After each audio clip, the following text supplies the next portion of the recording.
All right, we are open, so we'll wait for attendees to come on in. Seeing a couple people popping on in. We are trying to work through a technical difficulty as we try to get one of our panelists online. It looks like she's having some trouble, but we're gonna roll and get started as soon as we get a significant amount of people coming on in. Oh, we have a kitty who's an attendee. Look at that. Oh. All right, welcome to everybody who is popping in. My name is Lee Pfeffer. I am the Museum Operations Manager at the GLBT Historical Society, and I run the programming here. So I'm really grateful for everybody for being able to come together and shift this to an online event. And it also means that we get to meet and interact with some other folks that we may not have been able to in the museum. So I'm excited for that. What I'm going to do before we start the actual program tonight is just give a little bit of housekeeping. If you have never used Zoom before, if you've never been part of a webinar, I'm going to show you how you can participate. What we're going to be doing is having a panel with all of these lovely folks, and they'll all be talking and answering questions. We'll be showcasing some videos as well from each of their interviews. And then we'll have a question and answer section where you can either send in a question by typing it in, or if you really want to talk and give your questions out loud, which we encourage. You can also use a feature that we have called Raise Your Hand. So if you as an attendee look at the bottom of your screen, there should be a little bar that should have Q&A, raise hand, and a couple of other things. If you click raise hand, go ahead and give it a shot right now. And there you go, perfect. So I can see who has their hand raised, and what we can use that for is then I can allow that person to talk. I will unmute your microphone and you will get an opportunity to let you answer your question. And I will be kind of in the background here in the chat, responding to people if they have questions, or letting folks know, hey, we'll get to your question next. If you don't want to do a question verbally, or if we're in the middle of the panel and you don't want to forget your question by the time we get to the end, you are welcome to send in the question using the question and answer function, and we'll have them there ready and waiting for you. And don't worry about missing your question. When we get to the question and answer section, we will be repeating and reading aloud the questions that came in through text. So I'm very excited for us to be doing this, and I would like first off to introduce the moderator of our panel tonight, who is Mason Funk. So Mason is the founder and executive director of OUTWORDS, a Los Angeles-based national nonprofit project dedicated to recording and disseminating professional quality on-camera interviews with the pioneers and elders of the LGBTQ civil rights movement. In 2019, the first collection of the OUTWORDS interviews, entitled The Book of Pride, was published by HarperCollins. So everyone, please welcome Mason as he starts and welcomes all of our lovely panelists. Thank you, Lee. Thank you so much to you for all your assistance setting this event up, and to the GLBT Historical Society for hosting the event. As you referenced, this originally would have taken place in person in San Francisco tonight, but other circumstances intervened, and so here we are getting to know each other online. As Lee mentioned, I'm the founder of OUTWORDS, officially known as the OUTWORDS Archive. We're a national nonprofit. We launched about 4 years ago. And the mission was very simple. I had this kind of bolt of lightning realization a couple years prior to launching OUTWORDS that the very people who created our movement from scratch, who engaged in countless different types of activities from coast to coast, but not only in big cities and also small towns, that they who launched our movement in the, say, 60s and 70s were now themselves in their 70s, 80s, and 90s, and they wouldn't be around forever. And I felt it was incredibly important to create a national archive where we could collect all these stories, preserve them, and share them with this generation of activists and future generation of activists, as well as so-called ordinary people. Interestingly, we launched our first summer of capturing interviews was in the summer of 2016. Never at that moment did we imagine that what was kind of a strange candidacy on the Republican side would suddenly turn into our next president. And at that moment, I have to say our mission became that much more urgent, because it's never been so important to preserve our history against any type of erasure and against attempts that we've been witnessing for the last few years to roll back some of the gains that we had previously made. So we have a book out, as Lee mentioned, called The Book of Pride. You can find that on Amazon or at your local bookstore, which of course at this time we are really encouraging folks to support their local bookstore. We also have a digital platform. It's like an online version of the archive where we will eventually be sharing all of our content completely free. It's like walking into a library. You don't pay a dime to walk into a library, and that's the way Outwards will always function, to make sure that all of our stories are available to anyone, anywhere in the world. I just want to reference, of course, the moment that we're living through, the moment which, of course, is bigger than a moment. It's the COVID-19 pandemic. And if our mission was already urgent because of folks getting into their latter years, it has only become more urgent. The very people that we are urgently hoping to interview and record their stories are now being taken away from us by the COVID-19 pandemic. Literally in the last few weeks, we lost two very important voices from very different parts of our community, the playwright Terrence McNally, and a well-known figure on one hand, and then just the other day, a very, very important transgender Latina advocate in New York named Lorena Borjas, who passed away of COVID-19. And I just want to, these two deaths, I just literally got chills up my spine with the awareness that we're facing a pandemic that is striking at the heart of our community, as well as, of course, throughout our nation and across the world. So the urgency we feel has never been stronger. And I just thank you for joining us tonight. I want to kind of transition to a slightly more uplifting welcome again and say thank you to these 5 panelists. And Kitty, I see, just joined us, which is really great. She's the 5th. So we have 5 people here from the Bay Area whose stories could almost not be more different. Each one has been an activist in some way, shape, or form, but their forms of activism have been from the arts to HIV/AIDS education to philanthropy and lots of other forms, making peace, intersectionality, incredible activism among these 5 very, very compelling individuals, in my humble opinion. So the way this is going to roll tonight is I'm going to introduce them briefly right now. And I just want to say welcome in alphabetical order to Marcus Arana, to Al Baum, to Blackberry, to Donna Sachet, and to Kitty Sway. And as we go through the evening, I'm going to introduce you a little bit more in depth to each one of them, tell you a bit about them, and then we're going to roll about a 4-minute video from their interview, kind of capturing some of their most moving, inspiring, and enlightening stories. So we'll go through each of the 5 panelists in that fashion. And then at the end, as Lee mentioned, we're going to have plenty of time for some Q&A. And we really want to just spend as much time together as you all are willing to stay for. I think you'll find these folks really amazing, each, like I say, in his and her or their own way. So to get the ball rolling, I wanted to start with Marcus Arana.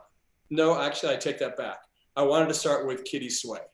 And I'm going to read just a brief introduction, and then we'll roll Kitty's video.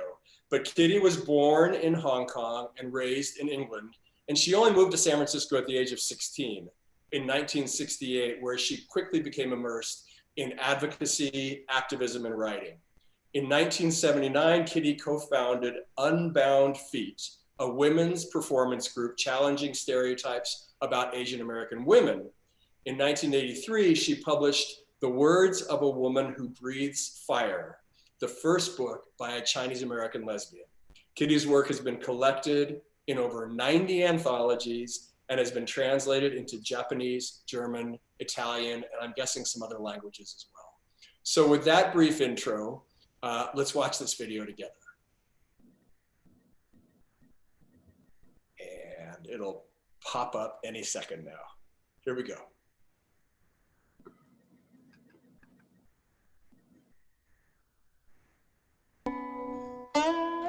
I was born in Hong Kong on September 4th, 1952. My parents went to England to make a life.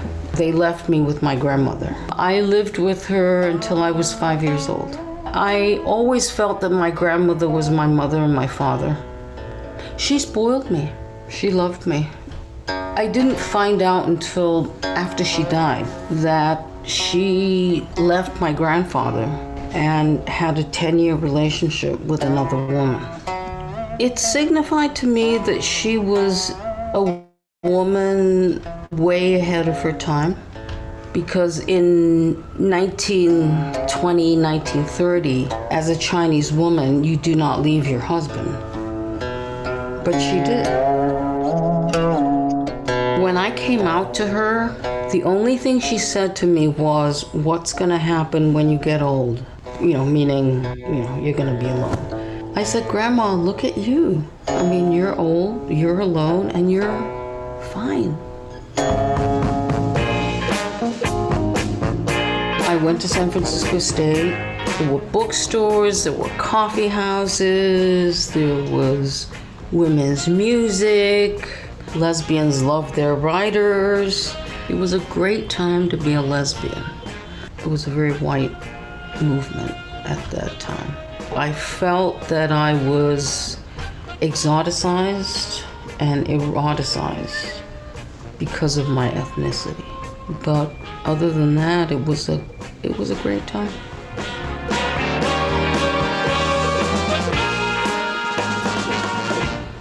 The first gay games was in San Francisco. I went to the Castro Theater to watch this bodybuilding competition, and I said to myself, I'm gonna do that.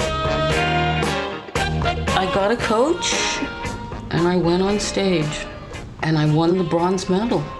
It was an incredible experience just to be on stage for 90 seconds doing a posing routine to music.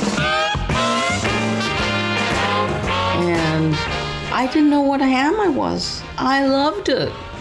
I went to Gay Games 3, which was in Vancouver, and I got the gold medal. And it was the first ever same-sex couples posing. I posed with my training partner and my partner at that time, and we won the gold.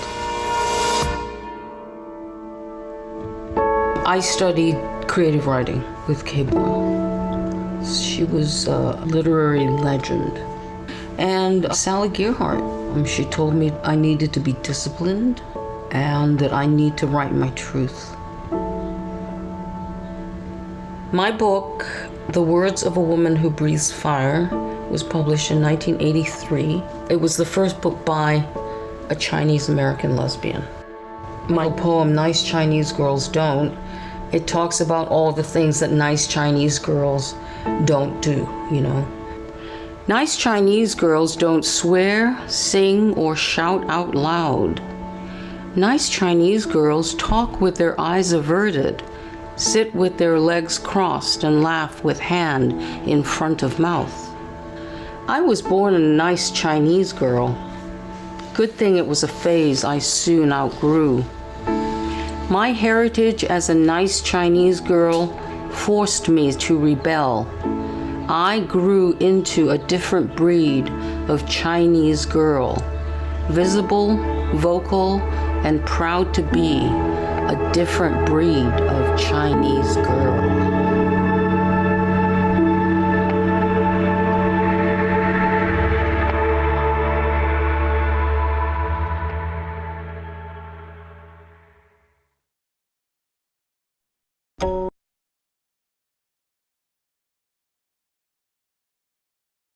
So, hello again, everybody. I believe you can hear me now, and we should be, there we are, we're back on screen. Kitty, I hope you enjoyed seeing that short, condensed version of your interview. Lee, if you could unmute Kitty, I have a couple questions I wanted to ask you. First of all, of course, the story of your grandmother is just amazing, as well as the photographs, which are just so compelling.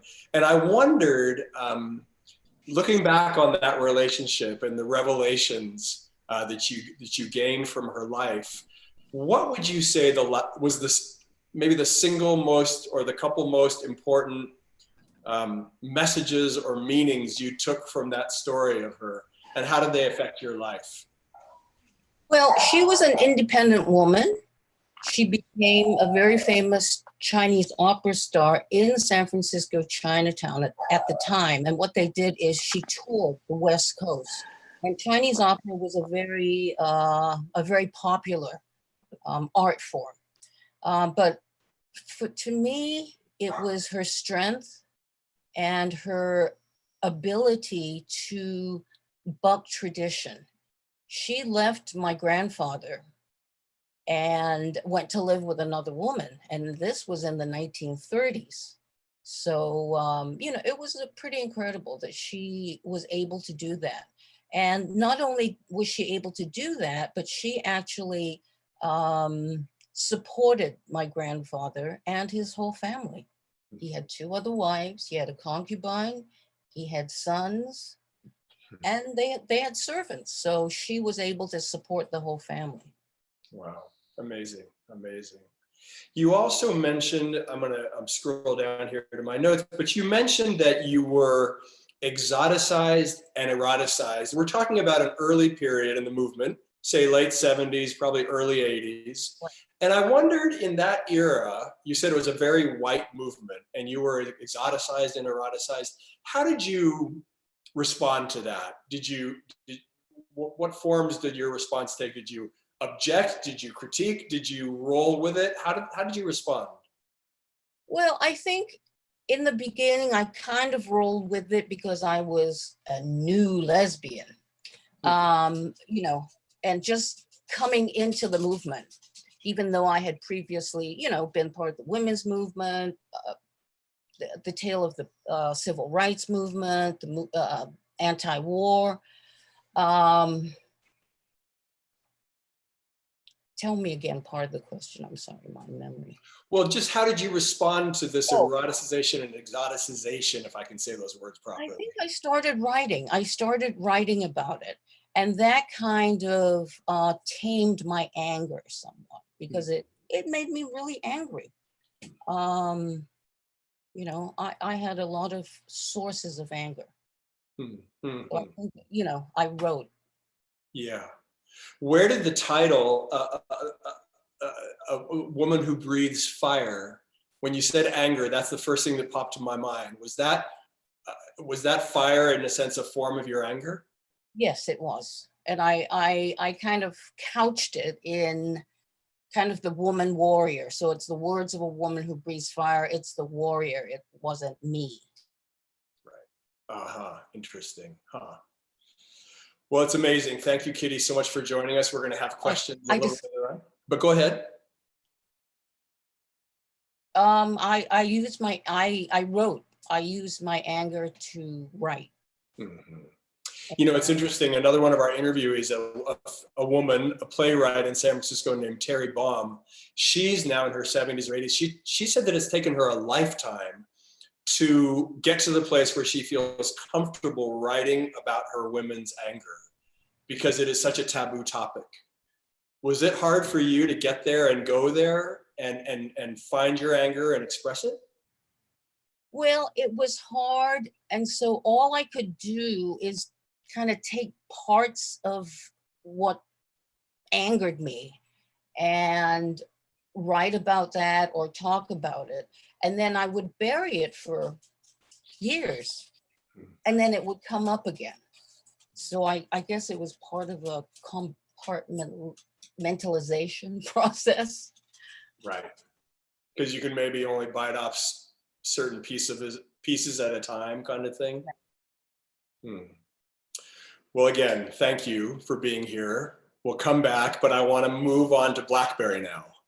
To introduce Blackberry, he is a legendary singer-songwriter. He was born in Buffalo, New York in 1945. He developed a love of music from early on, and after being kicked out of the US Navy for being gay, Blackberry eventually made his way to San Francisco. His music has been featured or was featured in several Marlon Riggs films, including Tongues Untied and Black Is, Black Ain't.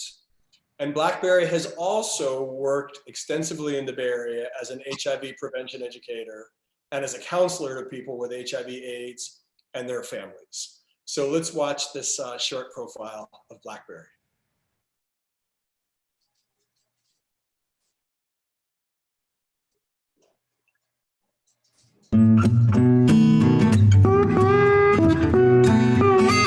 I was born to a small family. I was the only child. The part of the liberation thing for me was my mother actually cut me with a schoolmate.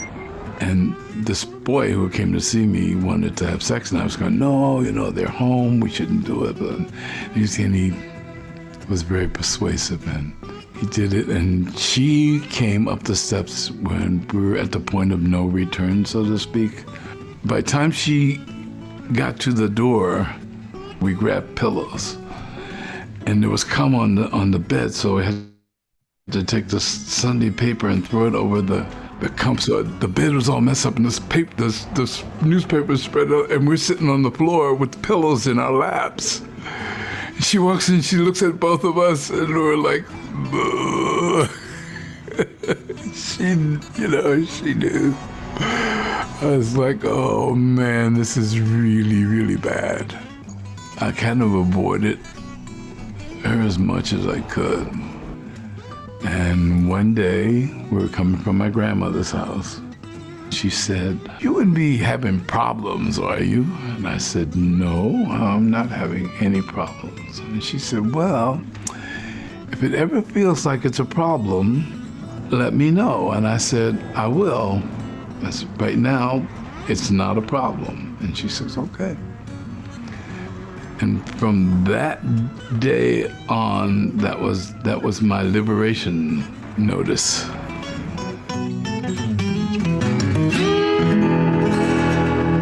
My first instrument that I started playing was harmonica. I tell African American musicians they need to leave the country. So once you leave the country and you're in another environment or in another country, you'll see that people see you very differently there than people in the United States see you. You get a whole different sense of yourself. So I realized that traveling was definitely the way to go. I did the first music commercial for a study at the health department, San Francisco Health Department. I did a song called A Study Song. It was for a black man's study. It was a hit. I mean, people saw it in other places, in other health services, and I was getting these emails and stuff from people saying, wow, we saw your commercial. It's really, really good. So, and it was the first time the health department had ever done that. The song came from an encounter that I had in Milwaukee. I go to this bar, and Milwaukee has a small black community. People kind of ignore me, and then this really beautiful black guy walks into the bar, and I see him, and I go, wow, he's really fucking hot. We're leaving the club, and he said, I don't see what you see in me. So I use that line in this song.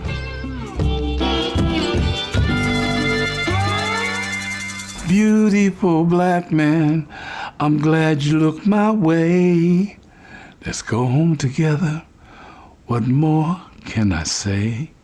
You say you don't see what I see in you.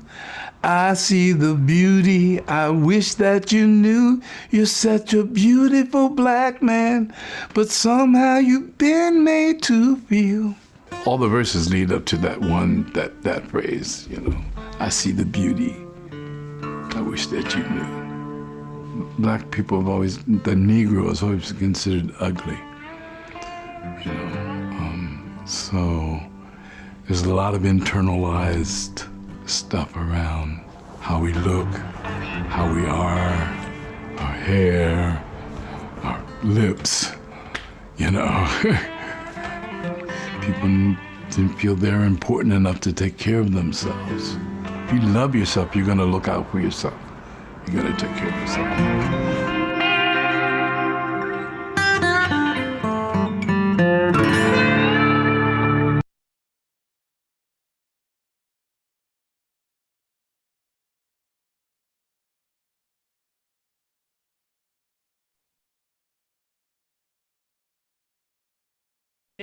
Okay.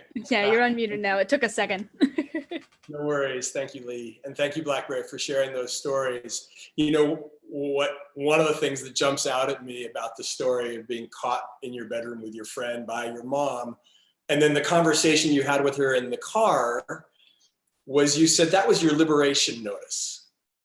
And I wondered, oops, Lee, could you unmute Blackberry? There we go. I wondered if you could expand. We actually were walking home because my grandmother didn't live that far from our house. Okay.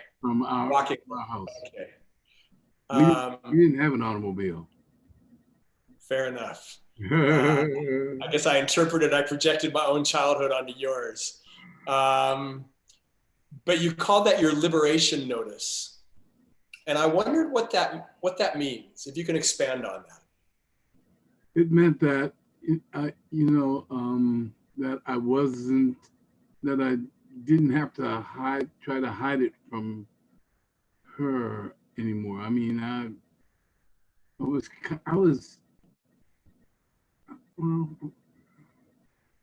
doing it, but I was trying to keep it from her. And once she found out, and she was the most important person to me, it didn't matter who else, well, because almost everybody in my neighborhood knew anyway. Mm-hmm. So, and actually she had even known for a while before the conversation had even happened, you know. I remember having this conversation with her as an adult about that realization. And she said, child, didn't no girls ever call the house? How do you think I didn't know, you know? She says, only boys called the house. A girl never called the house. And I said, oh, yeah, that's true. It feels, from my own experience, it feels like all of us kind of want to be the ones who come out.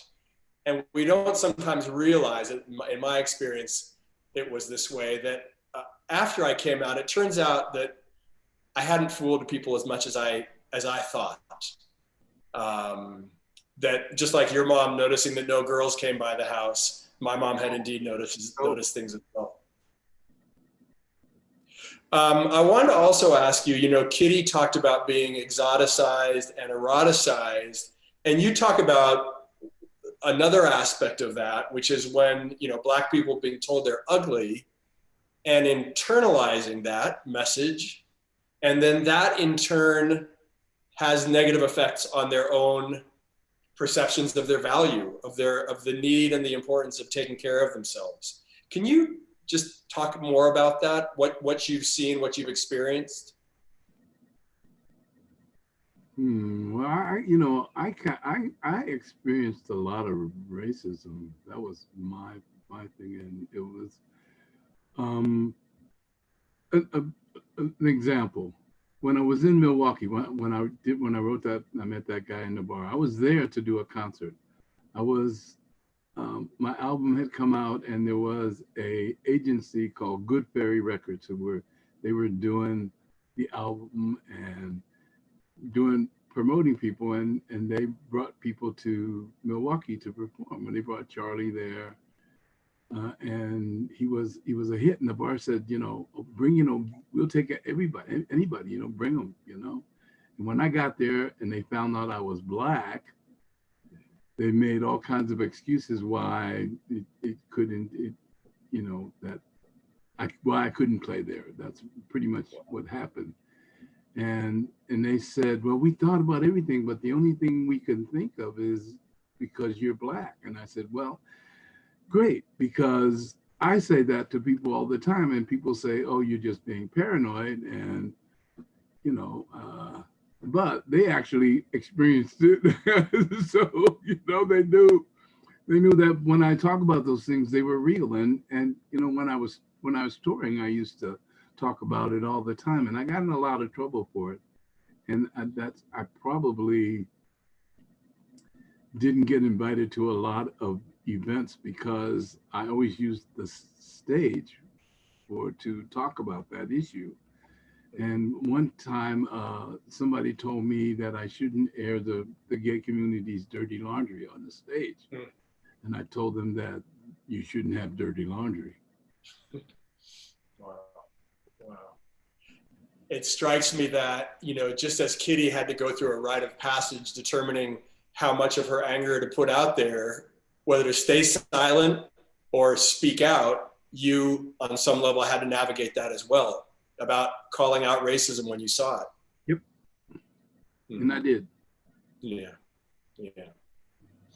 Well, I think I hope that our whole community, now that maybe we've made some incremental progress, I hope our whole community thanks you and says, well done for not being willing to just air our community's dirty laundry.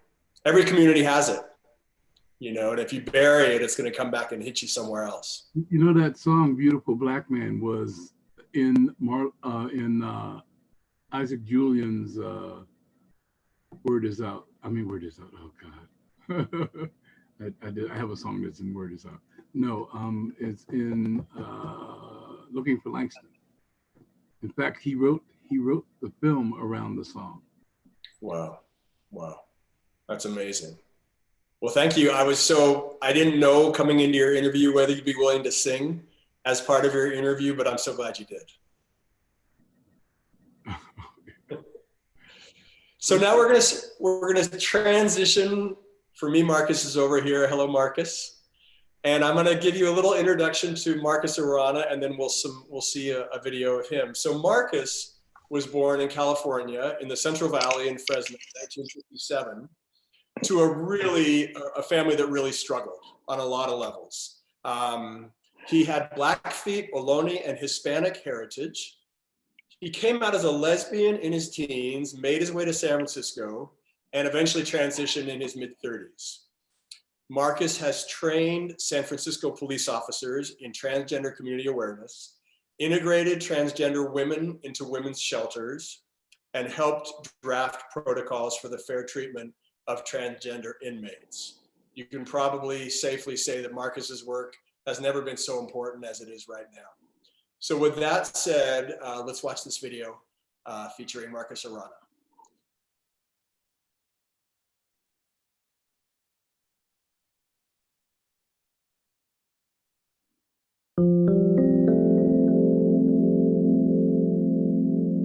My legal name is Marcus Arana.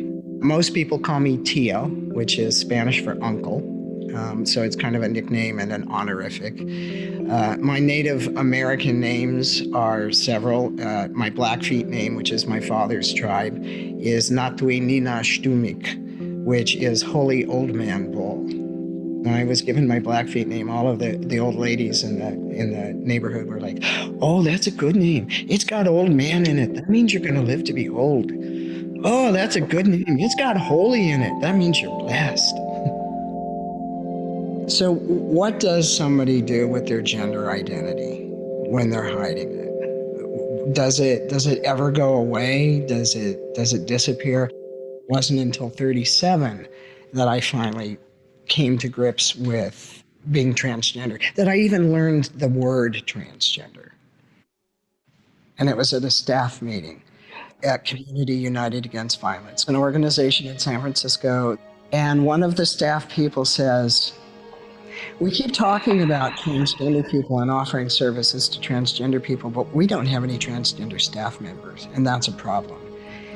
And I remember kind of weakly putting my hand up sort of halfway and saying, well, I've always been a man in a woman's body, but it's my karma and I've learned to live with it. And people kind of looked at me and said, okay. Didn't think much of it, didn't say much of it. 2 weeks later, the same conversation happened. We say we're serving transgender clients, we don't have any transgender staff members. And all of a sudden, my arm shot up in the air. And I said, yeah, you do. I am that person. And it was like squeezing a tube of toothpaste, where you squeeze it and all this stuff comes out and you can't cram it back in. You can't unring the bell. You can't suddenly unsay the thought. In 2004, I went to do a transgender education training for a group called the Bay Area American Indian Two-Spirits. And I met Two-Spirit people. Two-Spirit people are indigenous people who don't fit inside the heteronormative boxes of male and female.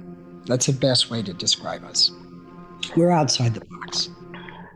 And so I trained this group, and after the training, I said in passing, oh, incidentally, I have Blackfeet heritage. And they got very excited, and they said, oh, you need to come to the meetings and come hang out with us and, be a part of this. And I said, well, I don't know anything about my people. I know nothing about my traditions. I'm a person of mixed heritage. And my friend Christopher looked at me and he said, oh, so that's the excuse you're using for ignoring your ancestors. And I thought, oh, wow, he is right. I have been so whitewashed in my own world that I completely forgot about all of these thousands of ancestors in my life. And that was a life-changing moment for me, absolutely. How has being Two-Spirit affected me? It's affected me in so many ways. I'd say probably the most profound thing is this idea that I am an absolute embodiment of masculine and feminine, and that I don't have to disavow either one. So when I changed my name, for example, I chose the middle name De Maria, which is from Mary, because I wanted to carry Mary with me wherever I went in my name. I think that for myself as a Two-Spirit person who's also transgender, I'm a great ambassador. I'm an ambassador from the Indian world to the non-Indian world. I'm an ambassador between men and women. As a bisexual person, I'm an ambassador between lesbian and gay people. So in many ways, I think that Two-Spirit people are the balancing point, and that we're a very important part of the foundation to keep everything in spiritual balance.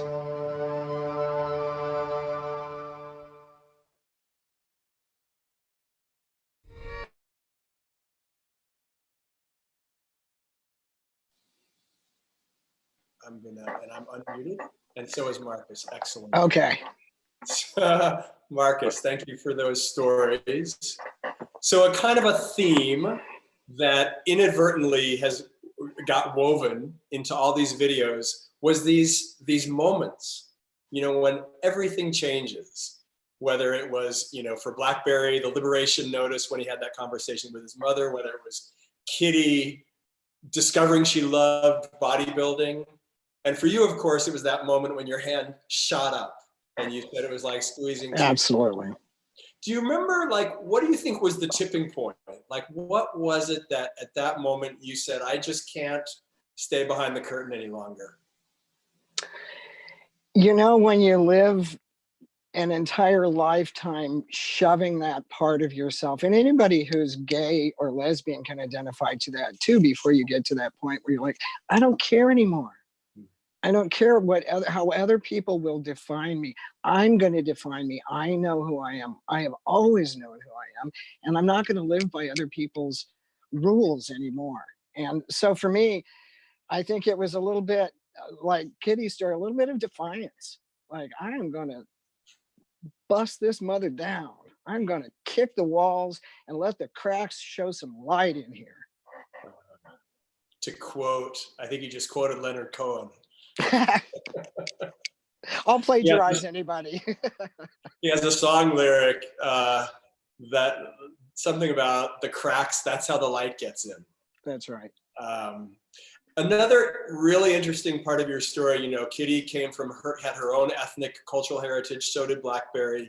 You experienced this from the perspective of someone whose ethnic and cultural heritage is not immediately evident, and you use the term whitewashing. So it adds another dimension, you know, it's a kind of a form of privilege, but it's also another obstacle we overcome, because it means you have to make that much more of a choice to unwhitewash yourself, if you will. How do you think you reached that decision? Well, you know, it was actually kind of young in my teens. My grandmother would say, you know, we're Castilian aristocracy. And she'd leave the room and my mother would say, no, we're not, we're Mexican. So I was really aware that I was a mixed kid from the time I was born. I always knew that I had Blackfeet heritage. My grandfather was half Blackfeet. So it wasn't any surprise to me that I was mixed. But in the 1950s and 60s, there wasn't room for mixed people. And you had to be one or the other. And it usually was based upon our complexion and the paper bag test and all of that, how our features looked to people. And so that was, in and of itself, its own little jail cell for me to not be able to honor all of my ancestors. So that was a part of me becoming Marcus Arana and becoming Holy Old Man Bull, was honoring every thousands of ancestors that it took to make this one individual. Yeah, that's wonderful. And another thing that I appreciate, we didn't spend a lot of time, in fact, any time talking about your bisexuality, but you referenced it. And that's another part of our community, from the interviews we've done with people who are, you know, avid bisexual pioneers, but it's needless to say, a part of our community that has not always been welcomed, in fact, has often been shunned. And so you talk about yourself as an ambassador on these different levels. And I want to say, I certainly appreciate you willing to be an ambassador for that community as well, for that sub-community, if you will. Well, you know, thank you. It's kind of a buzzkill when you're a dyke. You won't get laid if you say you like to have sex with a man. And likewise, if you're having sex with men and you tell them you're into women, then they fetishize you as well.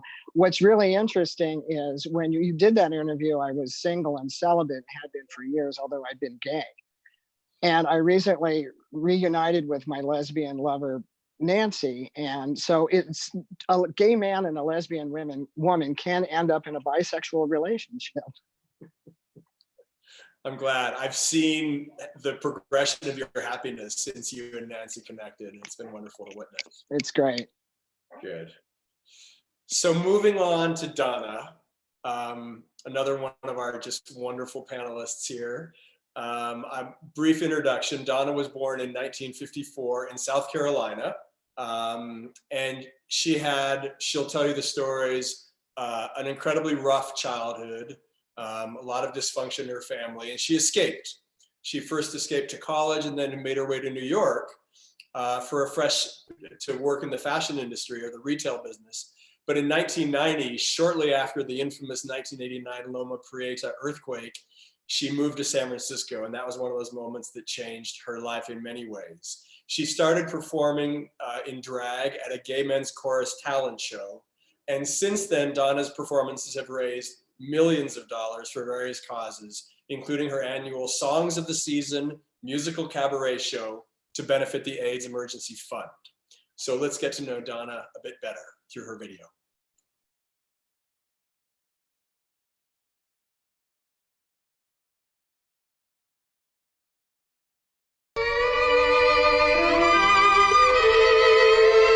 I love those movies with Bette Davis and Joan Crawford and strong female characters. I could relate to their power and their clothes, their mannerisms, and some of that was the very stuff I was being teased for in school. You know, why are you walking down the hall like that? What are you strutting for? And at that time it was like, why can't I hold my hips straight? Why am I walking funny? But then you watch those movies and, you know, those women didn't just come down a staircase. They owned the staircase, and that's why I wanted to do that too. But I was a guy, and I was never going to be in the movies. I moved to San Francisco in 1990. Of course, some people in New York too, you know, did you just see the pictures of the earthquake they just had there? You're gonna move there. So that was in the back of my mind too, but I don't know, I was just so ready for a change. I joined the Gay Men's Chorus, which was a big thing for me because in New York I never joined anything that was really openly gay. We used to take retreats once a year, twice a year to rehearse music and kind of get to know each other, and we'd be able to camp, you know, up in the woods. And at one of the retreats, they have this, you know, talent show contest Saturday night, and I practiced this Donna Summer number, lip syncing, of course. I didn't have a dress, so I had this like Asian robe, you know, with the dragon on the back. I didn't have high heels. I used ballet slippers because I'd taken some ballet classes. I did buy a wig, and as I left the stage, they just, you know, exploded in applause. And I heard this guy on the aisle say, "Look at that sachet." And everything kind of fell in place, you know. Not look at that stupid walk, what's wrong with you, but look at that sachet with admiration. So I changed my name to Donna Sachet right on the spot. Jose Sarria is certainly a name that just rings loudly in my background. All of us that are doing what we do talk about walking the shoulders of those before us. I certainly walk on his shoulders. He was the first openly gay person to run for political office in the United States. And this was in the 60s. Sarria was known for performing at the Black Cat Saloon, basically. It started small. He was a waiter at that club first, and he had this idea to add something to the club, so occasionally break into song, and then the next time he would come with a Carmen Miranda wig on and do a couple of numbers. And so he really helped create that drag experience at that club. It began to turn into a political instrument because people were still getting arrested. People were having their names published in the paper that they'd been arrested the night before and then losing their job, maybe losing their housing, maybe losing their personal life, their wives or their families. There was no way to really be positively gay, it seemed like. So with all that negative publicity, he was trying to raise money to bail people out of jail. He would get the group together after the show and go down to the jail and sing outside, and they'd hear them in the jail cell. His big song was God Save Us Nellie Queen. I admire people like Heclina that's created this whole club culture. I admire people like Juanita Moore, who does not surround herself with drag queens. She surrounds herself with beautiful boys and men, and she's the queen of that whole world, and that's her way of doing it. I mean, I had a terrible childhood, but I have developed a beautiful, wonderful existence now, and so I never want to be interviewed and feel like, oh, she thinks she's all that or something. I've been through some hardships, and I've done some things, but many people have done far more than I have. I'm here because there's so many people around me that are supporting me, and I want to play that role in some way to the next generations that's coming up. I have to figure out what their priorities are too, so that I'm not just saying, come do what I've done. What do you want to do? How can I help you do that?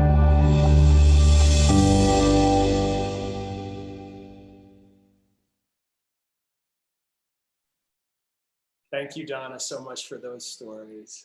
And one of the things that I just love about the Look at That Sachet story was not only did it launch you into the next phase of your life, but it also came in the form of, it sounds like, healing.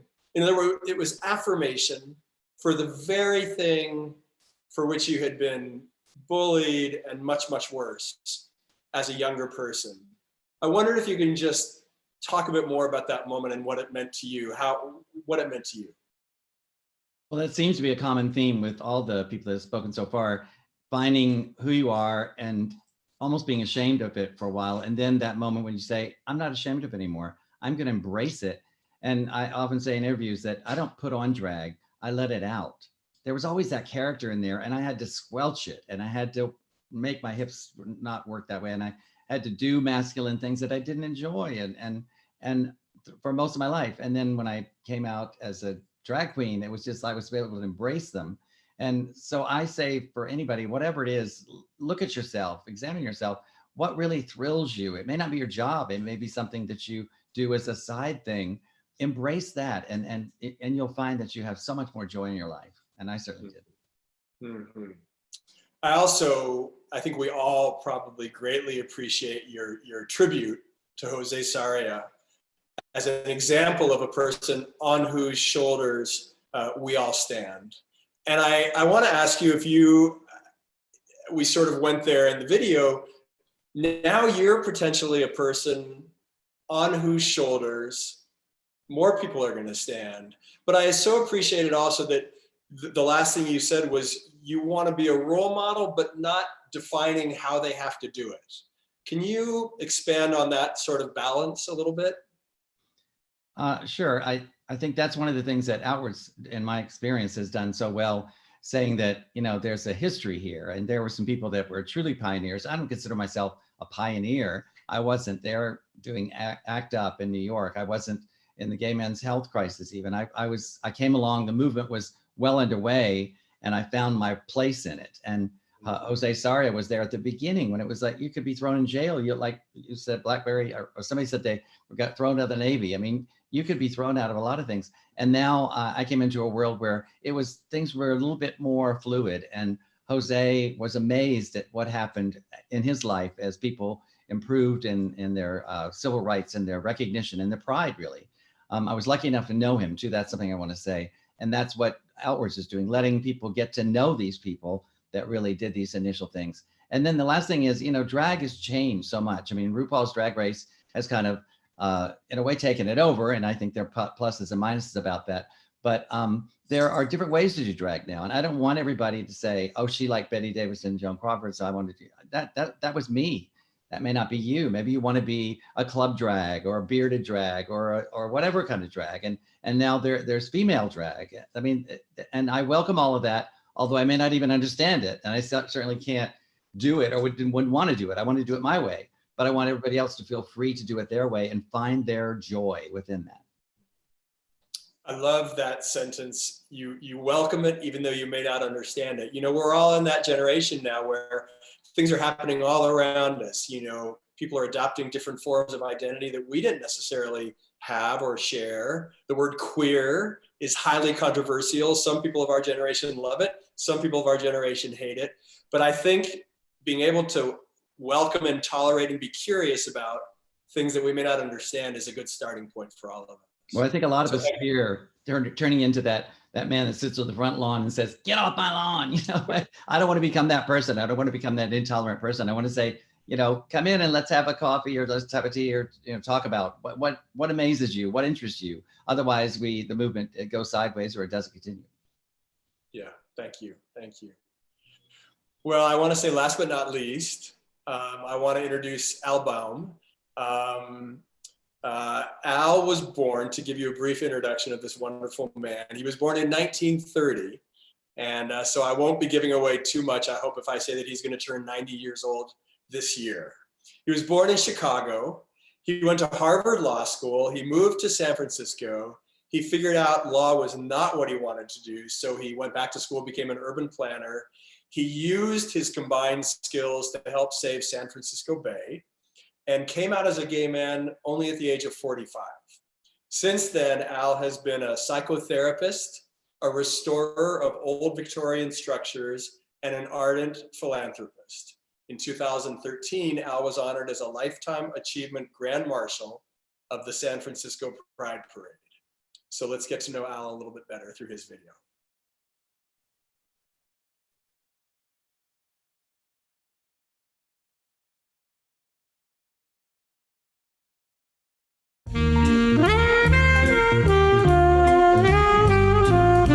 I came out as a gay man in 1975.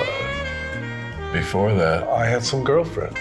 It wasn't obvious, it wasn't easy, it didn't fit me, but that's what I did. I thought that's what I had to do. Well, I was very closeted. I would go to the parks and pick up somebody and have sex, but I never told them my name, or if I did, I gave them a fake name. In 1972, Jim Foster was the first out gay man to address the Democratic political convention. That was a turning point in this country. He was a friend of mine, and that changed me. And then I decided I really needed to do something about this, and I started going to therapy.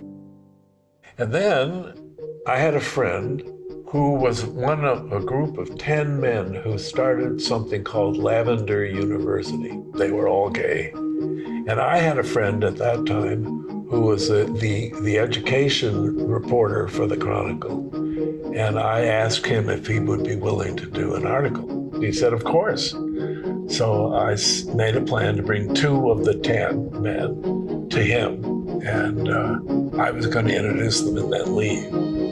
But what happened was only one of them showed up. And he said, well, Al, stay, don't go. I need some more quotes. And then he said, your quotes are really good. I want to quote you in the article. Would that be all right? And I can remember, you know, they say when you're drowning, your whole life passes before your eyes. Well, it was like that. But I had been telling people, friends, that they should come out. And I said to myself, you have to be willing to do it yourself, or you're just being hypocritical. 2 weeks later, there was a story in the newspaper with a picture of me and a story that made it very plain that I had a personal interest in this Lavender University, and that was it. I smile always still when I use that word, philanthropy, because I refused the label for years and years and years and years. To be honest, long after I had the wherewithal to give more than most people can, I didn't. And I finally got into it because I was shamed into it by a Catholic friend of mine, a gay Catholic friend of mine who was a lawyer, and we became quite close friends. He had the mentality or the philosophy of a priest, which was do for others. Patrick said, you can do it, just do it. You know, there's so many good causes around, and you know some of them already, but just give a little more. He worked on me and worked on me and worked on me, and gradually, I started giving more. Doing that has become part of my life. Being the age that I am, and having had the health issues that I've had, I've had to think about what happens when I die. You can't take it with you. So I used to say I was a bad Jew.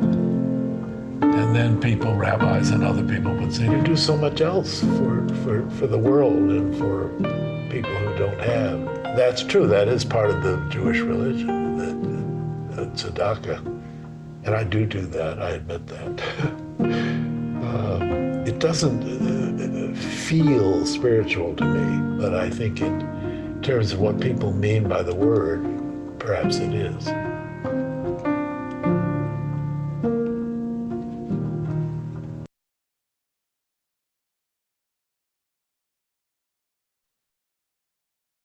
Well, thank you, Al, for those stories. I want to say just briefly, thank you all again for your stories.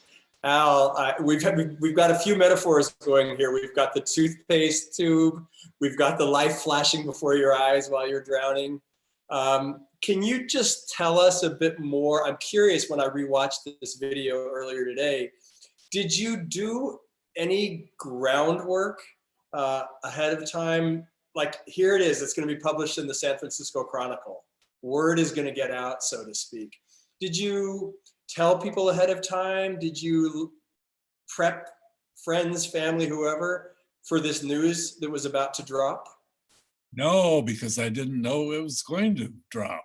Okay. I had no idea. I was going to introduce these guys to the reporter and leave.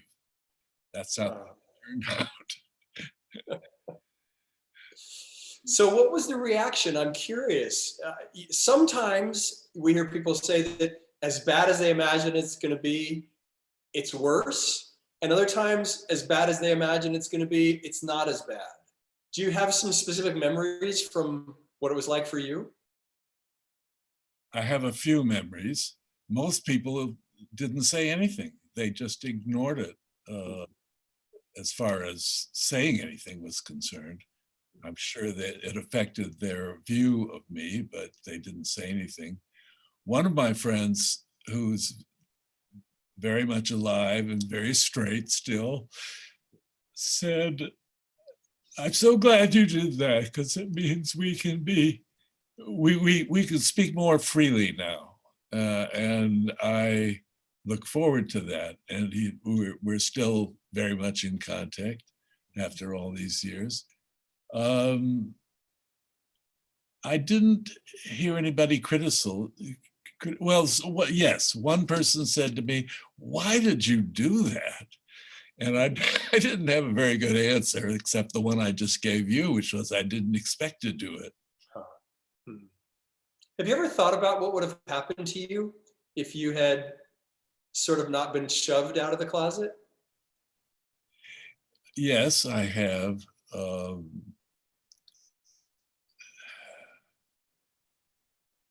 You know, they say that mothers always know when one of their offspring is gay or lesbian. And I don't know whether mine did. She died when I was 32, well before the time when I came out. And I don't think she knew. But by the time you're 45 and you are no longer dating women and you've never had a real girlfriend, it's pretty obvious to anybody who is with it. And I'm sure lots of my friends knew that I was gay. So that's it. What would have happened to me? I would have gone on another year or two before somebody confronted me. And somebody would have confronted me because there were a lot of people that knew or should have known, could have known, and who cared for me, cared about me. And they would have felt that it was to my advantage if they confronted me. That's lovely. Of course, I love also the story of your gay Catholic friend who shamed you into embracing your ability to be a philanthropist. And now, thankfully, you no longer think of yourself as, I think, a bad Jew, for which I'm grateful as well. What would you say, how would you say being philanthropic has changed you in the past couple decades since you sort of embraced that role? Well, yes, I did embrace that role finally, but for many years I resented the word, I resisted the label. But finally, I'd heard it so many times I had to more or less accept it. How has it changed me? Certain things happen when you're a so-called philanthropist. People ask me for assistance, for contributions all the time, and you get used to it finally. And it never bothers me if somebody is honest about wanting a contribution. It doesn't bother me. I developed a policy. Now I'll make a confession that if somebody asks me about a cause that I don't feel is my cause, one that I would contribute to of my own free will, I'll give $100 to the cause and not more. But if somebody comes to me with a cause that resounds with me, then the sky's the limit. And it's a way of sharing with people who ask. And you know, being 89 as I now am, particularly as a gay man, I'm supposed to be invisible, I've heard for years, and I don't like being invisible. And I suppose that if I'm honest, I admit that being a so-called philanthropist makes me visible still. Well, we don't like you being invisible either. So I thank you so much for doing what you do and for joining us to be part of this event. So we've gone almost a little over an hour now, but I certainly want to allow folks to ask any questions they might have. Lee, I'm going to hand it off to you, and you can perhaps moderate that portion. Wonderful. Yes. Hello, everyone. I'm back. So yeah, I don't see any questions in our questions and answer queue yet, but if anybody wants to send something, or if anyone wants to ask a question of our wonderful panel, feel free to hit the raise hand button and I will happily unmute you so that you can ask your question. There we go. All right, so Kiki, I'm gonna unmute you here. You can answer you can ask your question. Sorry. First of all, I want to say thank you to this is a wonderful program. It's extraordinary. Thank you very much, Marcus. I just wanted to say thank you because I am the president of the board of Elder Pride, and Marcus graced us. We had Elder Pride 2020 in February, and Marcus graced us at our opening. I didn't know him before then, and am just honored to know him. And he was born in 1957, as I was. I know Donna Sachet. Donna, it is so good to see you. It is really wonderful.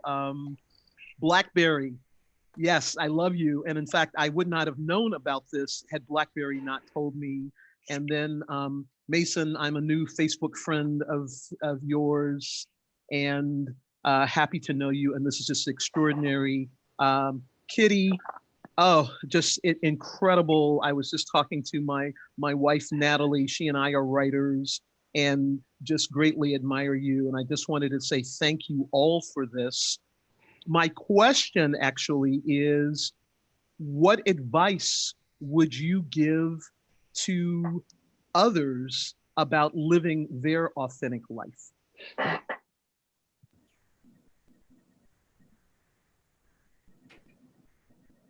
Does anyone want to give that a start? You know, in the Native American community, we're always taught to follow spirit. It doesn't matter what people say. It doesn't matter what norms are dictated. If spirit tells you who you are, and who you are isn't harming anyone else, and it brings you joy and fulfillment, that's where it begins.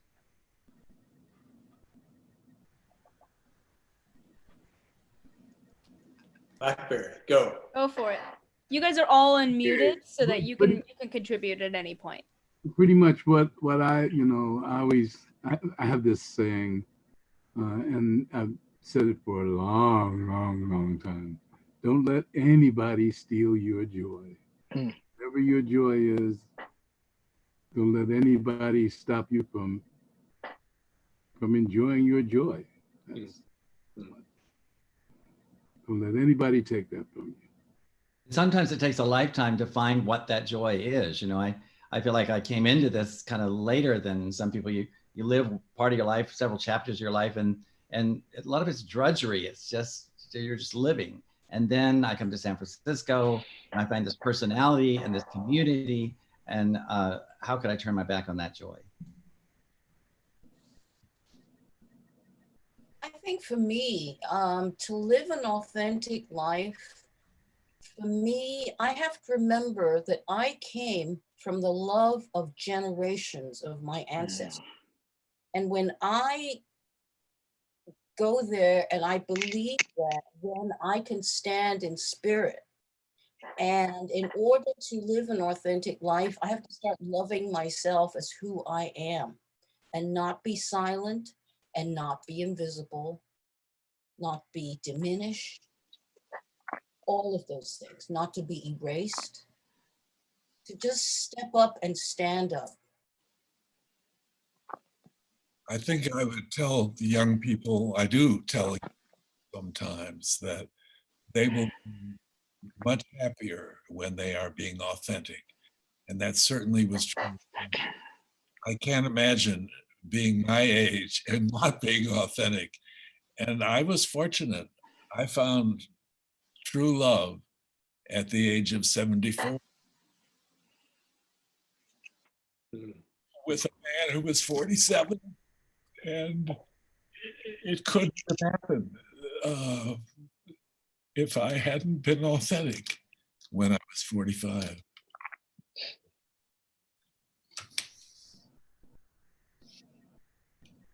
That's wonderful. Thank you so much, everyone, for sharing. Does anyone else have a question they'd like to chime in? You can go ahead and raise your hand if you want to talk. All right. Let's see. Robert Holgate. Go on ahead. Actually, I was being silly. I sent it in as my question. I wrote, hi, I just wanted to thank Mason for this.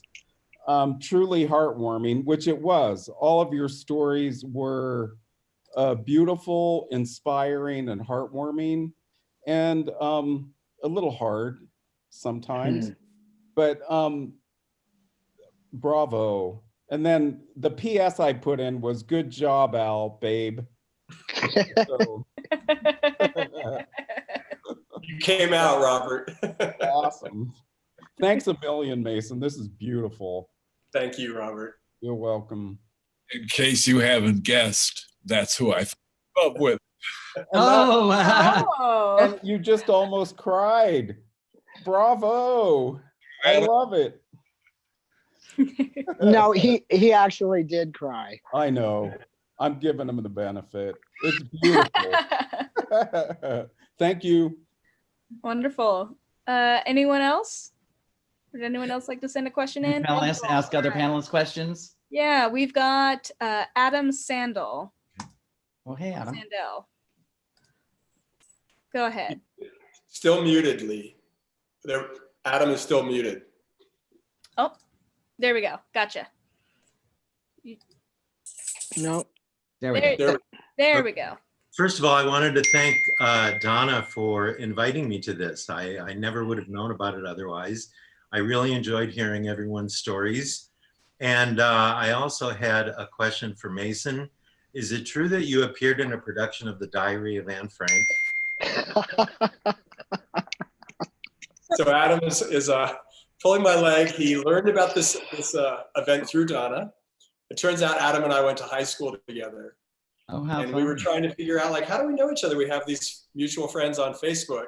It clearly was something sort of artsy. Turns out we were in the same production of The Diary of Anne Frank. How funny. I was Anne Frank's love interest. I did my best. And Adam was Anne Adam Frank? was one of the parents, I believe. Is that correct, Adam? I was Mr. Dussel, the dentist. Oh.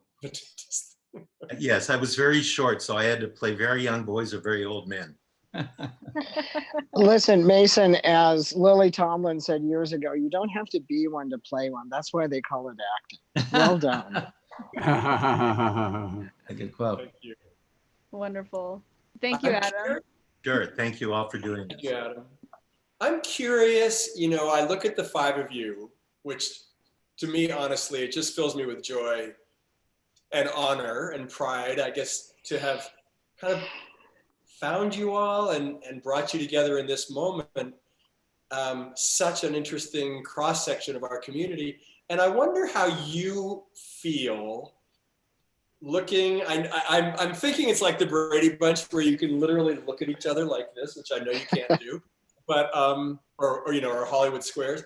But how does it feel to you all to be in this assembly of fellow LGBTQ pioneers and so-called elders? I wonder if you have any reflections on that. Well, I feel very honored.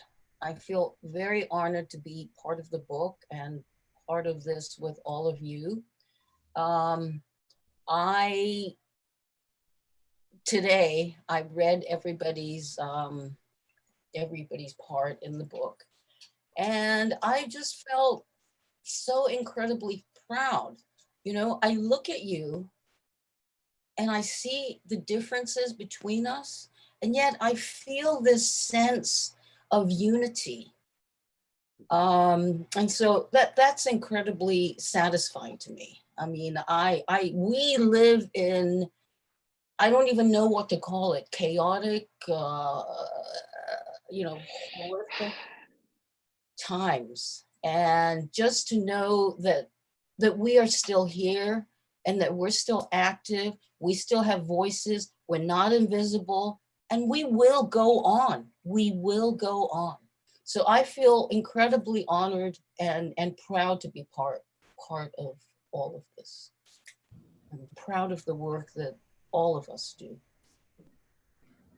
I feel grateful that I'm still here because HIV really devastated the gay men and women's community.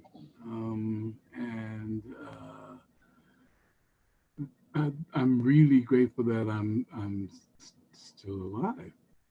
I'm grateful that this happened, and I know almost everybody on the panel, and I'm grateful for their friendships through the years, and I'm really glad that this happened. I'm grateful. And when I look at the variety of people, I have to say it's kind of ties back to what I was saying. I don't understand it all. I don't get it all. I don't know all of the different ways to be what we are in our community, but I celebrate it. And I hope that other people will listen to this and say, you know, oh, I want to be just like Blackberry, or I want to be just like Mason Funk or something. Don't do that. Find yourself. And it might be a piece, a little element of all of us, or it might be a totally different recipe that you come up with. But own your joy, as you're saying, Blackberry. I just love that. And you'll be so much happier, and you'll have something to give other people. One of the theses of this entire project is that the wisdom and the experience that we all, and especially you all, have accumulated is a highly valuable treasure. It's almost like buried gold, not sometimes more buried than others, but my belief is that and really the mission of this project is to export this wisdom. Marcus, interestingly, I remember in his interview, he introduced me to the notion that when you're fighting for change, you have to have people inside the system and people outside the system.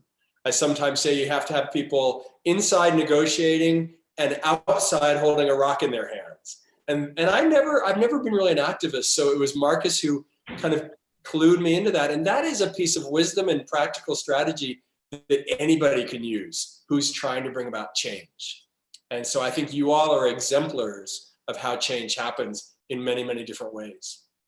You know, I actually learned that at Community United Against Violence.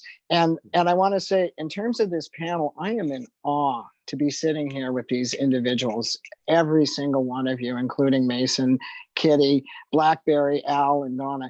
Al I've known through his philanthropy, through Community United Against Violence, as well as the Queer Community Center. Donna and I have sat on panels together. Blackberry and I have sang on stage together. And Kitty, I suspect that you and I were dykes in San Francisco at the same time.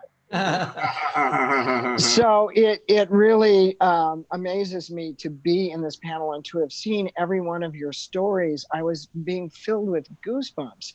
So what I want to say about the value of this project as a historian is what Mason opened this up with, and that is folks are getting old. And as Blackberry alluded to, men of my generation, who are in their 60s and 70s, were decimated by HIV, just decimated. It's hard to find queer men of our age walking around anymore. So it's amazing to see folks who have a little gray in their hair. And Al is older than both of my parents, who are no longer living. So I like, it doesn't matter that you started late, Al, that you started it all was an amazing thing. So the value of these moments is to be able to share our wisdom with the people who are beautiful enough to join us in this conversation. But I've never sat on a panel, and I sat on panels for 45 years, where I've actually been able to see the faces of my panelists before. Mm-hmm. This is a first for me.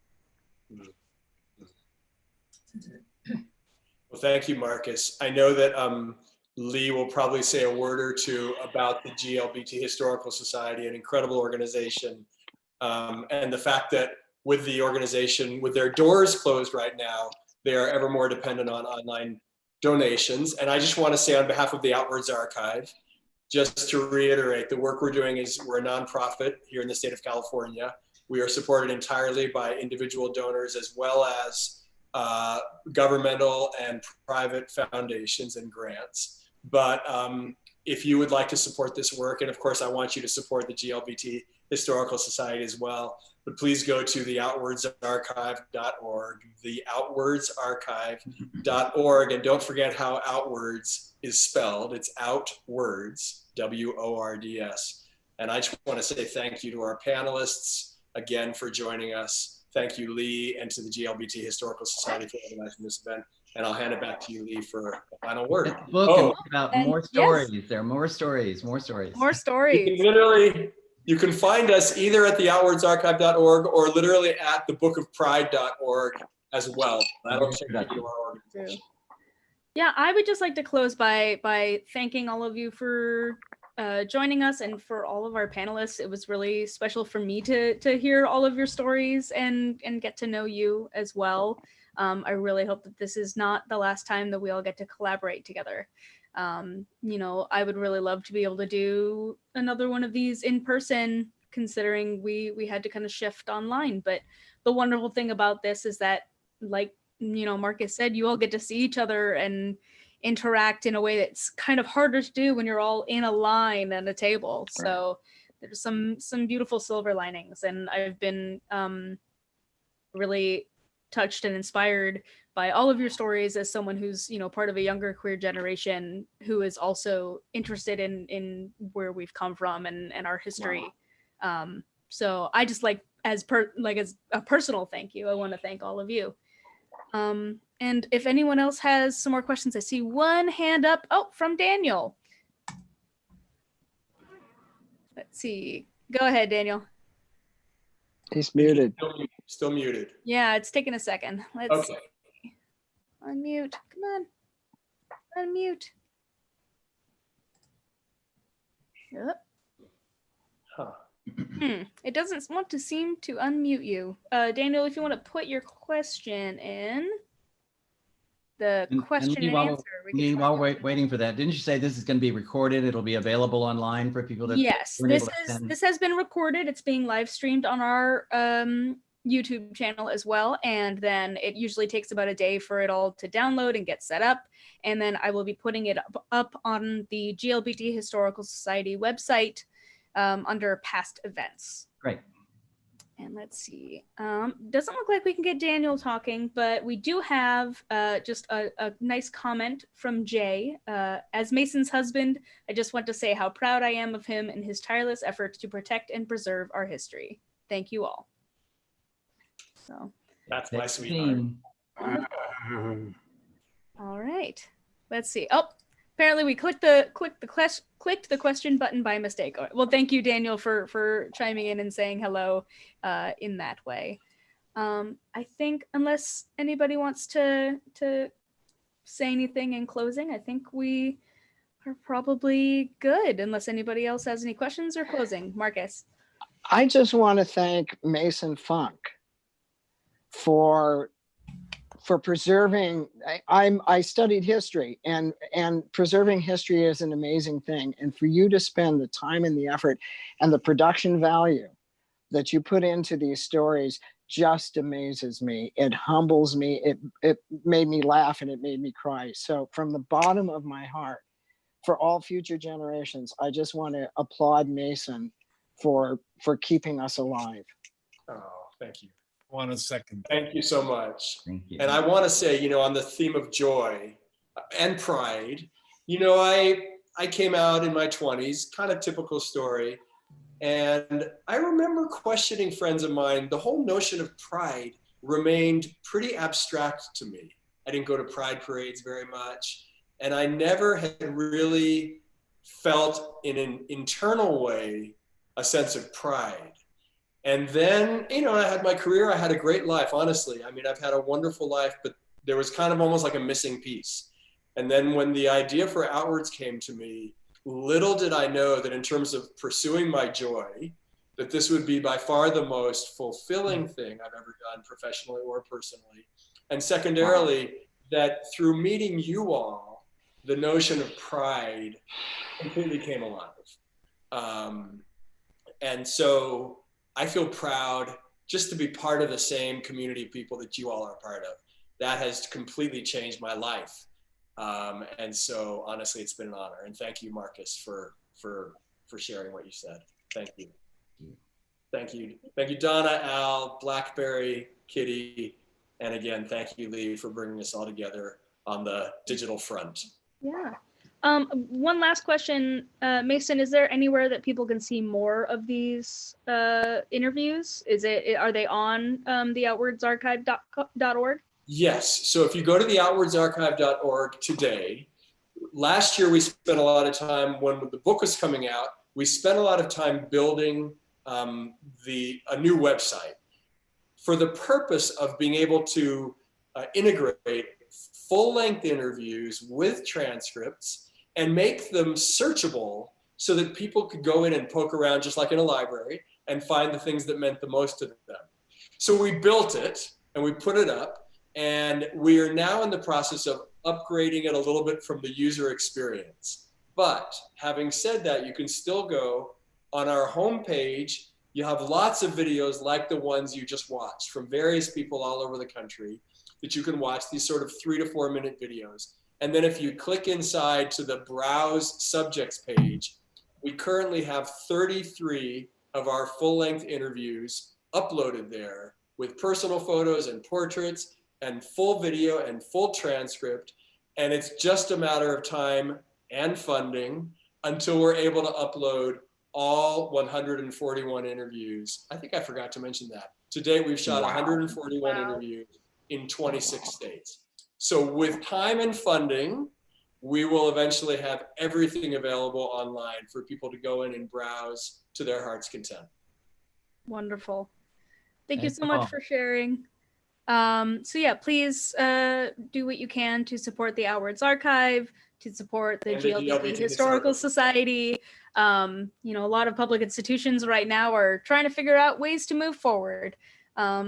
Thank you to everyone who came and who talked. And if you're interested in seeing any more of these programs, we have just launched a weekly program series, relaunching our Fighting Back series. And we're focusing on lessons that we can learn from AIDS and from AIDS activism and community leadership in this time of COVID-19. So feel free to check things out on our website. We're going to be hosting them once a week with different topics and different conversations. And I look forward to seeing more of you all. Hope to see you all out and about in the city as soon as we can get out of our homes. Yes, yes, we'll have to have a nice happy hour. All right, bye, folks. Be safe, everyone. be well. Be safe, be well. Bye-bye. Bye. Yes. I love you all. Bye. Love you too, Blackberry.